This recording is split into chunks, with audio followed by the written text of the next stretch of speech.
मुख्यमंत्री डॉक्टर मोहन यादव से जुड़े कथित भूमि घोटाले के आरोपों को लेकर मध्य प्रदेश की राजनीति में आरोप प्रत्यारोप का दौर तेज हो गया है। कांग्रेस द्वारा लगाए गए आरोपों के बाद भारतीय जनता पार्टी ने प्रेस कॉन्फ्रेंस कर दस्तावेजों के आधार पर अपना पक्ष रखा और आरोपों को निराधार बताया। भाजपा नेताओं का कहना है कि जिन जमीनों को लेकर सवाल उठाए जा रहे उनकी खरीद मास्टर प्लान लागू होने से पहले की गई थी।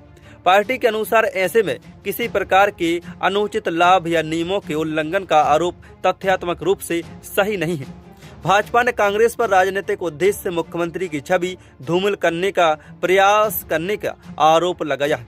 वही कांग्रेस लगातार इस मामले में पारदर्शिता की मांग कर रही और भूमि खरीद से जुड़े तथ्यों पर सवाल उठा रही। विपक्ष का कहना है कि मामले की निष्पक्ष जांच होनी चाहिए ताकि जनता के सामने पूरी सच्चाई आ सके।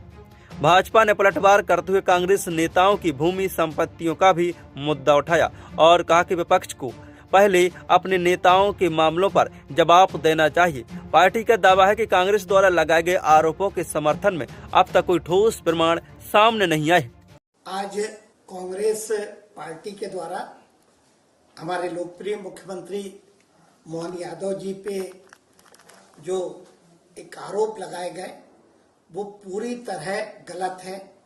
भ्रम की स्थिति पैदा करने का प्रयास कांग्रेस और उनके नेताओं के द्वारा किया जा रहा है। मैं समझता हूं कि इसमें बिल्कुल भी सच्चाई नहीं है।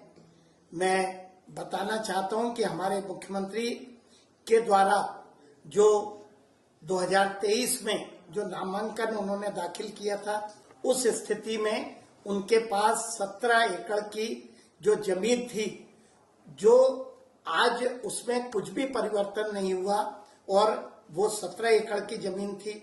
उनकी पत्नी सीमा यादव के नाम से 12.29 एकड़ की जो जमीन थी, इसमें भी 2026 में कोई परिवर्तन नहीं हुआ।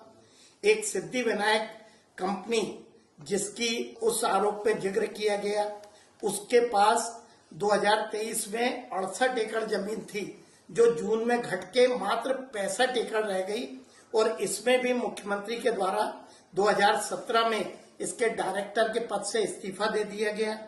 उनके पुत्र वैभव के पास भी 2023 के पूर्व 16 एकड़ जो जमीन थी, उनके मुख्यमंत्री बनने के बाद उसमें किसी तरह का कोई परिवर्तन नहीं आया और ये सारी जमीन मास्टर प्लान लागू होने के पहले की थी।